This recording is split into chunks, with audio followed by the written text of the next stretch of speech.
Boba Fett की कहानी।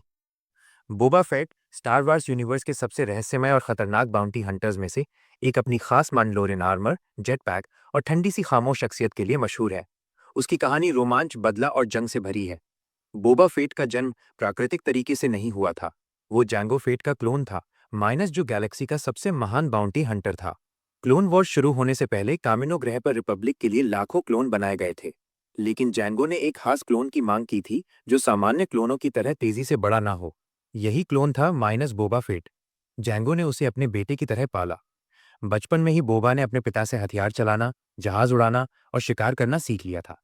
वो शांत, समझदार और बेहद सावधान बच्चा था। लेकिन बोबा का बचपन ज्यादा लंबा नहीं रहा। जियोनोसिस की लड़ाई में जेडाई मास्टर मेस विंडू ने जैंगो फेट को मार डाला।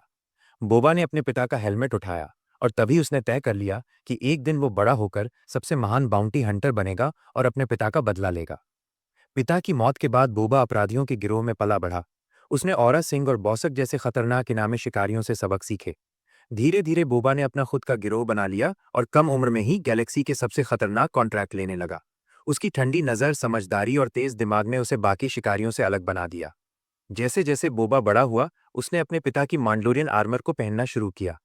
यह हरे रंग की पुरानी लेकिन शक्तिशाली सूट थी, जिसमें जेटपैक, ब्लास्टर और तरह तरह के गैजेट्स थे। बोबा फेट का नाम सुनते ही गैलेक्सी के अपराधी डरने लगते थे। गैलेक्सी के कुख्यात क्राइम लॉर्ड जब्बा द हट ने भी बोबा को कई खतरनाक कामों के लिए हायर किया। बोबा फेट को असली पहचान तब मिली जब डार्थ वॉडर ने उसे हान सोलो को पकड़ने का काम दिया। बोबा ने चालाकी से हान सोलो को पकड़ा और उसे कार्बोनाइट में फ्रीज करके जब्बा के पास पहुंचा दिया। ये काम बोबा के करियर का सबसे बड़ा कॉन्ट्रैक्ट था।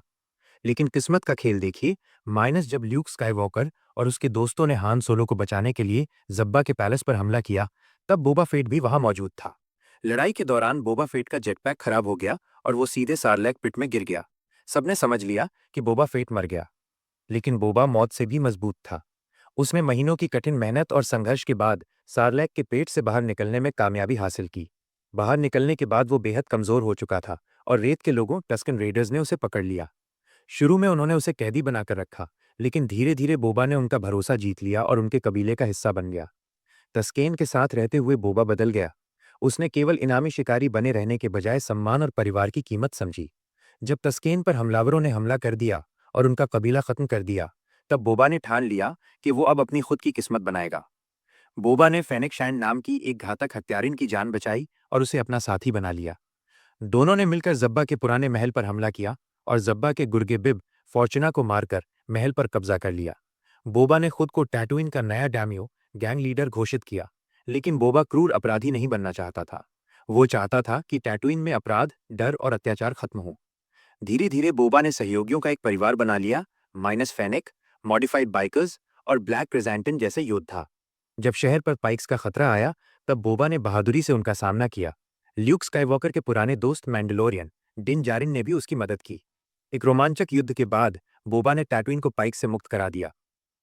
बोबा फेट की कहानी केवल बदला लेने वाले शिकारी की नहीं है। ये कहानी है एक ऐसे योद्धा की जिसने दर्द और संघर्ष से गुजरकर सीखा कि ताकत का सही इस्तेमाल दूसरों की रक्षा करने और न्याय लाने में है। अब बोबा केवल एक बाउंटी हंटर नहीं, बल्कि टैटूइन का संरक्षक है।